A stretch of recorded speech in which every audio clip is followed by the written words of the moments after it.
درود بر شما دوستان گرامی. به کانال چشم دل خوش آمدید.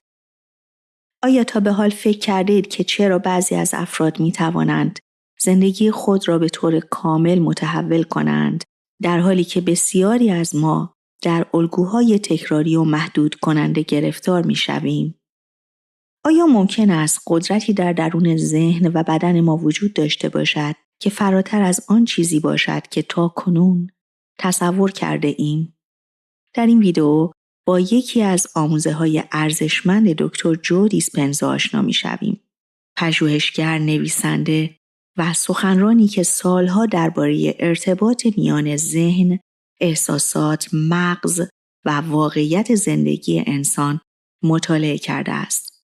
او معتقد است زمانی که افکار و احساسات خود را آگاهانه تغییر می‌دهیم، می‌توانیم مسیر زندگی خود را نیز تغییر دهیم. در ادامه این ویدیو به یکی از مصاحبه‌های آقای دکتر جو دیسپنزا می‌پردازیم. در این گفتگو مجری از ایشان درباره چگونگی تغییر ساختار مغز و مفهوم سیمکشی دوباره ذهن سوال می‌پرسد و دیسپنزا به این پرسش‌ها پاسخ می‌دهد. پس اگر به رشد فردی، تحول ذهنی و کشف توانایی‌های پنهان خود علاقه‌مند هستید، تا پایان این ویدیو همراه من باشید.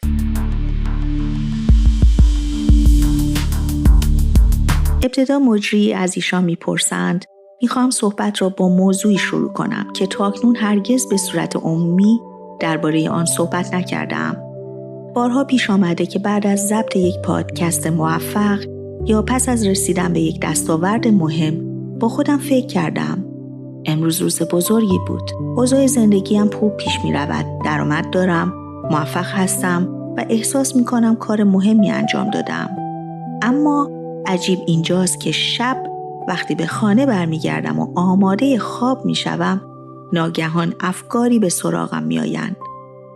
اگر به اندازه کافی خوب نباشم چه؟ اگر فردا همه این موفقیت ها از بین بروند چه؟ اگر دیگر نتوانم این موفقیت ها را تکرار کنم چه؟ اگر همه اینها فقط حاصل شانس بوده باشند چه؟ این افکار مدام در ذهنم تکرار می شوند. آنقدر که گاهی ساعت 3 یا 4 صبح است و هنوز خوابم نبرده. فقط در حال فکر و تحلیل کردن هستم. مطمئنم افراد زیادی این تجربه را داشته اند. پس واقعا چه اتفاقی در ذهن من رخ می دهد؟ چرا حتی در روزهایی که احساس موفقیت می کنم باز همچنین افکاری به سراغم می آیند؟ پاسخ دکتر جو دیسپنزا: فکر می کنم این موضوع برای بسیاری از افراد کاملا طبیعی است. اغلب ما زندگی را از زاویه کمبود تجربه می کنیم. چیزی را می بینیم که می خواهیم اما هنوز در اختیار نداریم. بنابراین تمام تلاشمان را می کنیم تا آن را به دست آوریم. وقتی به آن هدف می رسیم و نتیجه مورد نظر حاصل می شود، تجربه موفقیت برای مدتی احساس کمبود را از بین می برد. اما این احساس موقتی است.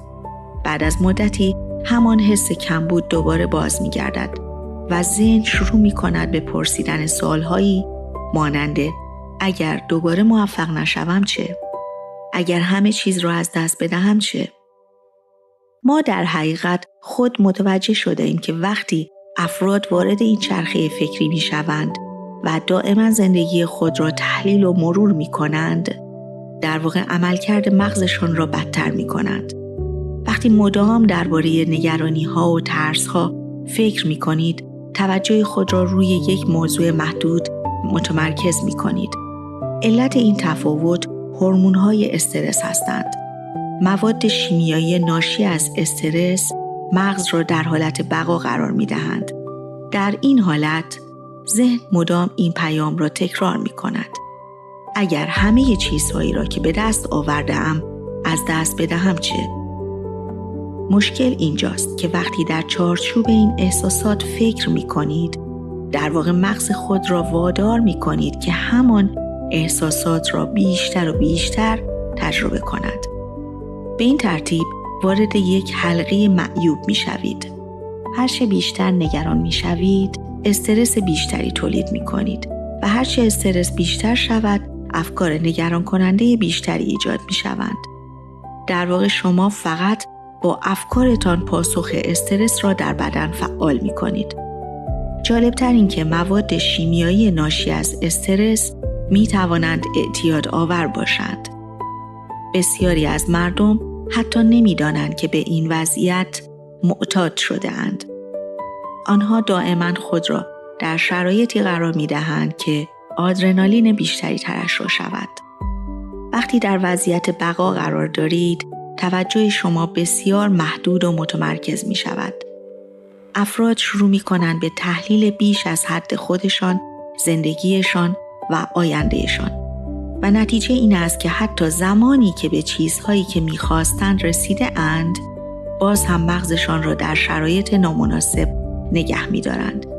در چنین شرایطی ترس اصلی این است که اگر همه اینها را از دست بدهم چه؟ و دقیقاً همین ترس مسئله اصلی است. به همین دلیل من به فردی مثل تو میگویم که باید با این ترس روبرو شوی و اجازه ندهی بر زندگیت تأثیر بگذارد. زیرا احساسی که باید تغییر کند همین ترس است. در ادامه مجری بحث را ادامه می‌دهد. اما گاهی فکر می‌کنم شاید این ترس مفید باشد. احساس می‌کنم بعد از هر موفقیت بزرگ همین نگرانی‌ها باعث می‌شوند روز بعد سخت‌تر کار کنم. وقتی بیش از حد فکر می‌کنم انگیزه بیشتری برای تلاش پیدا می‌کنم. آیا این طرز فکر درست است؟ دکتر جو دیسپنزا پاسخ می‌دهد: اول بگو چند سالت است؟ جواب مجری: 29 سال. جو دیسپنزا پاسخ می‌دهد: خب، تا حدی این موضوع طبیعی است. مقداری ترس یا نگرانی می‌تواند محرک خوبی باشد، چون انسان‌ها نمی‌خواهند شکست بخورند و دوست دارند موفق شوند. این مقدار از نگرانی می‌تواند انگیزه ایجاد کند، اما زمانی مشکل شروع می‌شود که این احساس بیش از حد فعال شود و جلوی رشد تو را بگیرد. بنابراین اگر این ترس باعث می‌شود بیشتر تلاش کنی، اشکالی ندارد. اما فکر نمی‌کنم دلیل اصلی زندگی کردن ما باید ترس باشد. هدف نهایی انسان نباید زندگی در ترس باشد. هدف واقعی این است که در وضعیت کامل بودن ارتباط، قدردانی و عشق زندگی کنیم. در مقطعی از زندگی همه ما از خودمان میپرسیم: آیا این شیوه زندگی واقعا به نفع من است؟ آیا این روش زندگی مهربانانه ترین رفتاری است که میتوانم با خودم داشته باشم؟ وقتی 29 ساله بودم جاه طلبی زیادی داشتم. هنوز هم دارم، اما امروز تجربه بیشتری از زندگی دارم. و این تجربه به انسان یاد می‌دهد که تا زمانی که ترس مانع خلق زندگی دلخواهت نشده و به آن وابسته نشده ای، مقدار کمی از آن می‌تواند مفید باشد. فقط مراقب باش که بیش از حد در آن غرق نشوی. در ادامه دکتر جو دیسپنزا توضیح می‌دهد که چرا مدیتیشن ابزاری برای تغییر شخصیت است. چگونه افکار ناخودآگاه را شناسایی کنیم؟ چرا فقط مثبت فکر کردن کافی نیست؟ چگونه مغز را برای خلق نسخه جدیدی از خود برنامه‌ریزی کنیم؟ مجری می‌پرسد: فرض کنیم افرادی هستند که هر شب با ترس، نگرانی و افکار منفی دست و پنجه نرم می‌کنند. آنها مدام در حال فکر کردن و تحلیل کردن هستند و این وضعیت هیچ کمکی به زندگیشان نمی‌کند. چطور می‌توانند این چرخه را متوقف کنند؟ دیسپنزا پاسخ می‌دهد: به همین دلیل است که ما مدیتیشن را آموزش می‌دهیم. بسیاری از مردم تصور می‌کنند مدیتیشن یا مراقبه فقط برای آرامش، درمان بیماری، موفقیت مالی یا تجربه‌های معنوی است. اما از نگاه من مهمترین هدف مدیتیشن تغییر کردن است. مدیتیشن ابزاری است برای اینکه از افکار ناخودآگاه خود آگاه شوید. وقتی دچار ترس می‌شوید، افکار خاصی در ذهن شما شکل می‌گیرد. بیشتر مردم آنقدر در این افکار غرق می‌شوند که حتی متوجه حضورشان هم نیستند. اما اگر بتوانید نسبت به این افکار آگاه شوید، دیگر اسیر آنها نخواهید شد. باید آنقدر هوشیار شوید که دوباره به صورت ناخودآگاه وارد همان الگوهای ذهنی قدیمی نشوید. فقط به این دلیل که فکری که در ذهن شما ظاهر می شود به این معنی نیست که آن فکر حقیقت دارد. اگر اضطراب، نگرانی و ترس هر روز در زندگی شما تکرار می شوند، در مدیتیشن باید آنقدر آگاه شوید که اجازه ندهید این احساسات شما را کنترل کنند. بسیاری از افراد هنگام مواجهه با ترس ساعتها در ذهن خود سناریوهای مختلف را مرور می کنند. اگر این اتفاق بیفتد چه؟ اگر شکست بخورم چه؟ اگر همه چیز خراب شود چه؟ اما برای تغییر باید لحظه‌ای فرا برسد که متوجه شوید این فقط یک عادت ذهنی است. باید بتوانید خودتان را در همان لحظه متوقف کنید. این همان نقطه‌ای است که تغییر آغاز می شود. اما آگاه شدن فقط نیمی از مسیر است. بعد از آن مرحله مهمتری وجود دارد. باز آفرینی خود جدید. شما باید علاوه بر ترک نسخه قدیمی خود، نسخه جدیدی از خودتان بسازید. در مدیتیشن از خود بپرسید: من میخواهم چگونه فکر کنم؟ میخواهم به چیزی باور داشته باشم؟ در شرایط دشوار دوست دارم چگونه رفتار کنم؟ نسخه بهتر من چه شکلی است؟ باورها چیزی نیستند جز افکاری که بارها و بارها تکرار شده اند. اگر فکری را به اندازه کافی تکرار کنید، به باور تبدیل می شود و زمانی که یک باور شکل بگیرد، مغز بر اساس آن عمل خواهد کرد. در علم عصب شناسی جمله‌ای معروف وجود دارد: نورون هایی که با هم فعال می شوند، با هم ارتباط برقرار می کنند. به عبارت دیگر، هر بار که یک فکر را تکرار می کنید، مسیرهای عصبی مرتبط با آن قوی تر می شوند. اگر این روند ادامه پیدا کند، آن فکر به بخشی از برنامه پیشفرض ذهن شما تبدیل خواهد شد. در نهایت، همان صدا به صدای غالب در ذهن شما تبدیل می شود. حالا از خود بپرسید: وقتی ترس به سراغم می آید، دوست دارم چگونه رفتار کنم؟ به جای تسلیم شدن در برابر ترس، نسخه قدرتمندتر من چه واکنشی نشان می دهد؟ چه رفتاری نشان دهنده عظمت شخصیت من است؟ چه چیز مهربانانه ترین رفتار با خودم محسوب می شود؟ در مدیتیشن می توانید این رفتار جدید را تمرین کنید. به این کار تمرین ذهنی می گوییم. وقتی چشمانتان را می بندید و یک رفتار جدید را با جزئیات در ذهن خود مرور می کنید، اگر کاملا در آن لحظه حضور داشته باشید، مغز تفاوت چندانی بین تجربه واقعی و تجربه ذهنی قائل نمی شود. در نتیجه مغز شروع به ساختن مدارهای عصبی جدید می کند. گویی آن رفتار را واقعا انجام داده اید. هرچه بیشتر این تمرین را تکرار کنید، انجام آن رفتار در دنیای واقعی آسانتر خواهد شد. زیرا مغز از قبل برای آن آماده شده است. اما فقط افکار نیستند که باید تغییر کنند. احساسات نیز باید تغییر کنند.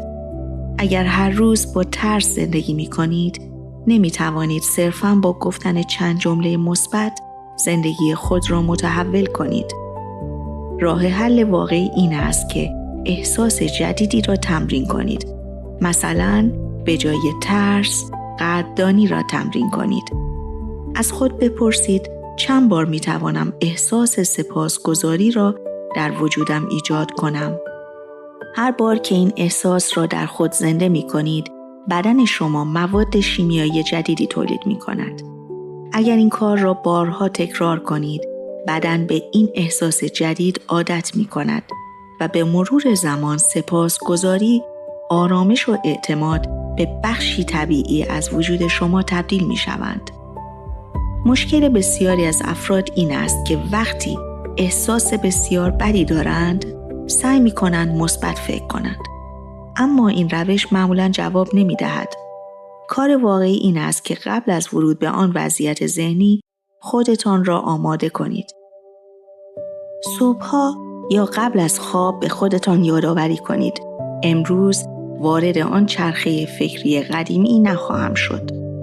اجازه نمیدهم آن افکار دوباره مرا کنترل کنند. اگر ترس ظاهر شود آن را میبینم اما از آن پیروی نمی کنم. وقتی شروع به متفاوت فکر کردن، رفتار کردن و احساس کردن می کنید، کم کم هویت جدیدی در شما شکل می گیرد. از نظر تئوری این موضوع ساده به نظر می رسد، اما در عمل نیازمند تمرین و تکرار است. با این حال راه دیگری وجود ندارد مگر اینکه بخواهید برای تغییر حالت درونی خود همیشه به چیزی خارج از خودتان وابسته باشید. اما زمانی که خودتان یاد بگیرید که حالت ذهنی و احساساتتان را تغییر دهید، به تدریج کنترل زندگی را دوباره به دست خواهید گرفت. و این دقیقاً همان لحظه است که تحول واقعی آغاز می شود. در ادامه دکتر جو دیسپنزا وارد یکی از مهمترین موضوعات گفتگو می شود. آیا ریشه مشکلات ما در کودکی است؟ آیا باید به گذشته برگردیم و زخم‌های قدیمی را دوباره مرور کنیم؟ چرا دانستن علت مشکل همیشه باعث تغییر نمی شود؟ و چگونه می توان انرژی عاطفی یک خاطره دردناک را برای همیشه خنثی کرد؟ مجری سوال می کند. بسیاری از افراد می گویند من می دانم مشکل از کجاست. می دانم چرا این گونه فکر می کنم. حتی می دانم این الگو از کودکی در من شکل گرفته. اما سوال مهم این است: آیا دانستن علت واقعاً چیزی را تغییر می دهد؟ دکتر جو دیسپنزا پاسخ می دهد. این یکی از بزرگترین سوء تفاهم‌ها در روانشناسی مدرن است. اینکه فکر کنیم اگر بفهمیم مشکل از کجا آمده، خود آن مشکل حل می شود. اما حقیقت این نیست. دانستن یک مشکل لزوماً به معنای تغییر آن نیست. بسیاری از افراد سالها در گذشته خود زندگی می کنند. مدام درباره کودکیشان، والدینشان یا اتفاقات دردناک گذشته فکر می کنند و آنها را تحلیل می کنند. اما هر بار که این کار را انجام می دهند، در واقع همان احساسات قدیمی را دوباره فعال می نمایند. بدن آنها دوباره همان شیمی گذشته را تجربه می کند و این یعنی گذشته همچنان در حال زندگی کردن در بدن آنهاست. اگر هر روز همان احساسات را دوباره تولید کنید، مغز و بدن شما هیچ تفاوتی بین گذشته و حال قائل نمی شوند. برای بدن فقط یک چیز مهم است: چه احساسی همین حالا در حال تجربه شدن است. به همین دلیل است که بسیاری از افراد با وجود آگاهی از مشکلاتشان تغییر نمی کنند، چون هنوز از نظر احساسی در همان گذشته زندگی می کنند. برای تغییر واقعی شما باید از تحلیل گذشته به سمت خلق آینده حرکت کنید. نه اینکه گذشته را انکار کنید، بلکه دیگر در آن زندگی نکنید. وقتی در مدیتیشن می نشینید، هدفی نیست که فقط درباره مشکلاتتان فکر کنید. هدف این است که از ذهن تحلیلی فاصله بگیرید و وارد حالت جدیدی از آگاهی شوید. جایی که دیگر واکنش نشان نمی دهید، بلکه انتخاب می کنید.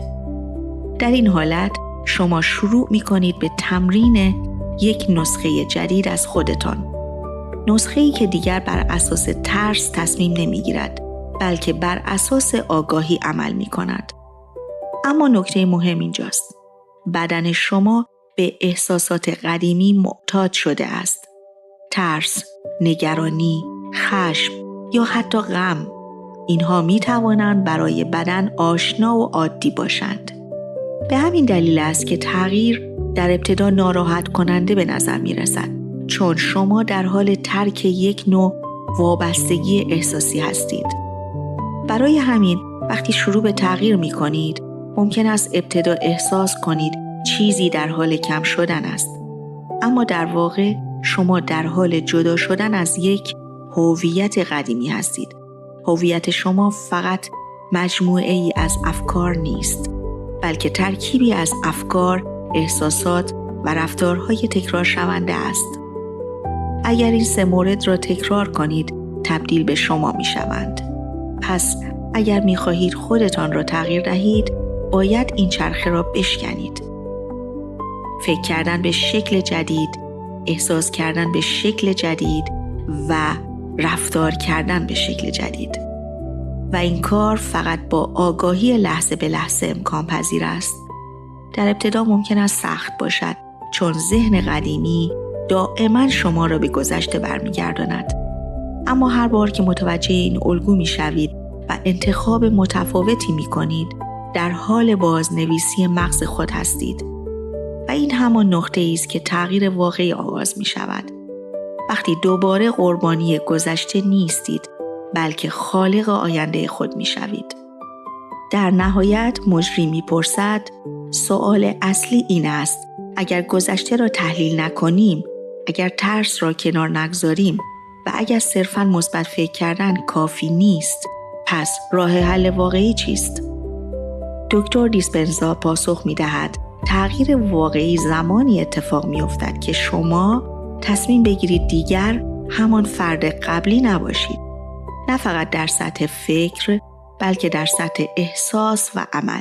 شما نمی‌توانید یک زندگی جدید بسازید اگر همچنان با احساسات قدیمی زندگی کنید. چون احساسات زبان بدن شما هستند و بدن شما همیشه در حال بازسازی همان واقعیتی می باشد که به آن عادت کرده است. به همین دلیل تغییر یعنی تمرین کردن یک حالت جدید بودن، حتی قبل از اینکه شرایط بیرونی تغییر کند. بسیاری از مردم منتظر میمانند تا ابتدا زندگیشان بهتر شود، بعد احساس بهتری داشته باشند. اما در واقع مسیر برعکس است. اول باید احساس خود را تغییر دهید تا زندگی شروع به تغییر کند. وقتی شما در حالت قدردانی، عشق یا آرامش قرار میگیرید، بدن شما شروع به تولید شیمی متفاوتی می کند و این شیمی جدید به مرور مغز جدیدی می سازد.